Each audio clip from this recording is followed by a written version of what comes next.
Student, आज का topic है accounting information and their users. इससे पहले हमने इसके ऑब्जेक्टिव, इसके फंक्शंस के बारे में डिस्कस किया और आज का टॉपिक है accounting information and their users. Student, first point देखिए, प्रोप्राइटर्स और ओनर्स। देखिए, accounting can be effectively used as language to communicate the financial information about a business to a number of parties who are interested in the business. It may not be out of place here to state the various parties who are interested in the accounting information about a business and extent to which the accounting information is useful to them.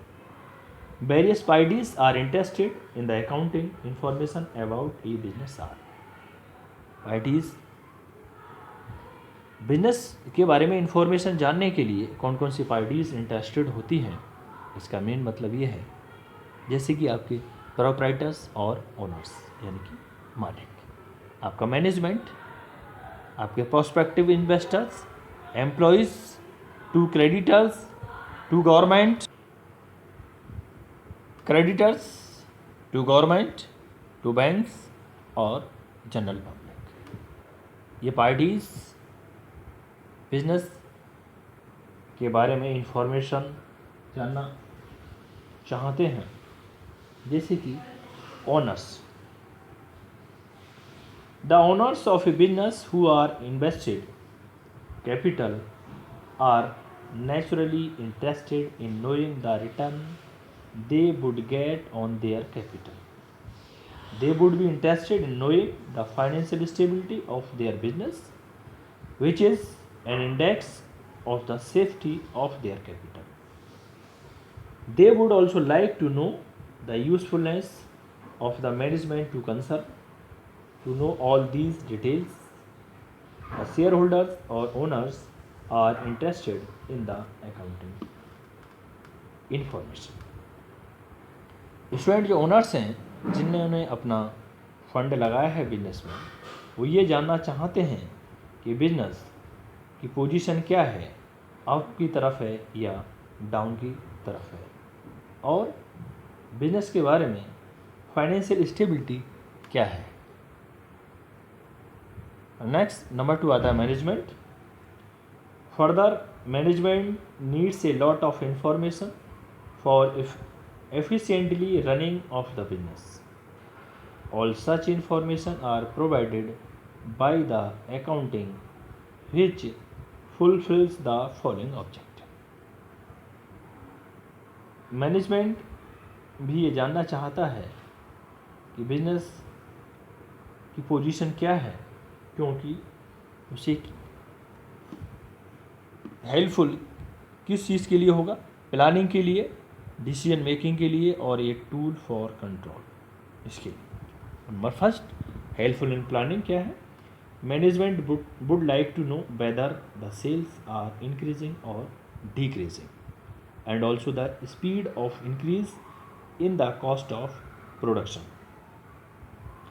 All such information are available in accounting records which helps the management in estimating the future sales and expenses. It also helps them to estimate the cash receipt and cash disbursement during the next accounting period. Student, management ये देखना चाहता है कि product जो cell है increase हो रही है या डिक्रीज। इंक्रीज हो रही होगी तो अपना प्रोडक्शन लेवल वो बढ़ा दिया जाएगा, जिससे उस प्रोडक्ट की डिमांड जो है उस समय पे पूरी की जा सके। नेक्स्ट आता है number 2, helpful in decision making. Management has to take a number of decision in the interest of business. For example, what should be the selling price of the product, how much discount should be student to the customer. Accounting provide all information required for making such a decision. Student number third आता है a tool for control. A trader with a sizable business will have numerous assets, for example, cash, stock of goods, furniture, machinery, etc. It is imperative that proper records be maintained of their movements to eliminate any possibility of theft and misappropriation. If the amount of incomes exceed the amount of expenses incurred, there is said to be a profit. The following information by preparing trading account and profit and loss, जैसे कि how much goods has been purchased during the accounting year, यानी कि जो accounting year है उसमें कितना माल कितना material खरीदना पड़े. How much goods have been sold during the accounting year, और जो अकाउंटिंग ईयर है इसमें अंदाजे कितना माल बिक जाएगा. How much goods have remained unsold and what it is value, कितना माल बिकने से रह जाएगा और इस माल की कितनी वैल्यू होगी. ये सब चीज़ हम अकाउंटिंग के द्वारा ही फाइंड आउट कर सकते हैं, और जो इसके यूजर्स हैं ये इंटरेस्टेड होते हैं इन सब चीज़ों को जानने के लिए, क्योंकि इन सब चीज़ों को जानने से बिजनेस की फाइनेंशियल पोजीशन को फाइंड आउट किया जा सकता है. How much amount has been spent on various heads of expenses incurred and how much amount has been earn through various heads of income, और जिस चीज़ का प्रोड्यूस हो रहा है कितना इस पर खर्चा आएगा और कितना खर्चा करने के बाद कितना इसे इनकम हो सकती है. By analysing these information a businessman can keep effective control on expenses and incomes. Student number 3, prospective investors. Prospective और potential investors require accounting information on the financial stability and the past and present earning of an enterprise, and to determine whether they should buy the share or not. Student जो investors हैं जिन्होंने अपना पैसा लगाया है वो भी business की फाइनेंशियल स्टेबिलिटी के बारे में जानना चाहते हैं कि पहले क्या स्टेबिलिटी थी और एट प्रेजेंट क्या स्टेबिलिटी है. Next number 4, employees. The employees of a concern would like to have accounting information about the financial stability of their concern so that they can have clear idea about the security of their job. They are also interested in knowing the earning of their enterprise, as their salaries, allowances, and other monetary benefits depend upon the earning of their concern. और student employees भी business की stability के बारे में जानना चाहते हैं कि फाइनेंशियल स्टेबिलिटी, फाइनेंशियल पोजीशन क्या है बिजनेस की, क्योंकि बिजनेस यदि सही तरीके से चलेगा, यदि अर्निंग अच्छी होगी तो एम्प्लॉयज़ की सैलरीज अच्छी होगी, अलाउंसेस अच्छे होंगे और उन्हें मॉनेटरी बेनिफिट्स भी अच्छे दिए जाएंगे. ये सब कुछ डिपेंड करता है बिजनेस की फाइनेंशियल पोजीशन पर और उसकी अर्निंग पर. यदि बिजनेस ग्रोथ करेगा तो एम्प्लॉय भी ग्रोथ करेगा. नेक्स्ट आता है to creditors.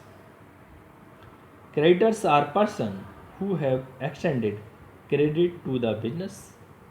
They are also interested in the financial statement because they will help them in ascertaining whether the business will be in a position to meet its commitment toward both regarding payment of interest and principal. Student, next आता है to the government. Government भी interested रहती है financial stability business की, क्योंकि जो financial statement बनेगा, profit and loss and balance sheet तैयार की जाएगी।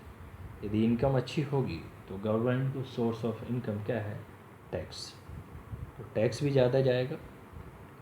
The government is interested in the financial statement of business enterprise on account of taxation, labour and corporate loss. If necessary, the government may ask its officials to examine the accounting period of a business। जो accounting period होगा, जो financial year होता है, उसमें government भी ये जानना चाहती है कि कितनी इनकम हुई है, क्योंकि गवर्नमेंट को सोर्स ऑफ इनकम केवल टैक्स है। और क्या सही तरीके से बिजनेस में हर चीज़ को रिकॉर्ड किया गया है या नहीं, ये एनालिसिस करते हैं फाइनेंशियल स्टेटमेंट के द्वारा। नेक्स्ट है number 7, to banks. Before providing loan to the business, banks will जज the goodwill, solvency and profitability of business concern. Such information are provided by the account। और बैंक्स भी ये भी इंटरेस्टेड होती है कि बिजनेस की पोजीशन क्या है, क्योंकि before providing loan to the business, क्योंकि बैंक ने पहले ही बिजनेस को स्टार्ट करने के लिए लोन दे दिया है और ये जज करना चाहता है क्या इसकी गुडविल है, सॉल्वेंसी तो नहीं होगा, ये दिवालिया तो नहीं होगा, और बिजनेस प्रॉफिटेबिलिटी की तरफ है या नहीं है, क्योंकि बैंक को भी अपना पैसा डूबने का डर होता है, जिससे उसका एनपीए ज़्यादा इंक्रीज ना हो, नॉन परफॉर्मिंग एसेट। इसमें लास्ट बचता है जनरल पब्लिक। देखिए, even the general public is interested in the financial statement of a concern to know its progress and social contribution. यानी बिजनेस की प्रोग्रेस क्या है या सोशल कॉन्ट्रीब्यूशन क्या है, that is the contribution made by the concern to the welfare of the society at large. यानी welfare of society, suppose hospitality, school, college. Student, आज हमने इसमें डिस्कस किया accounting information and their users के बारे में। Thank you student.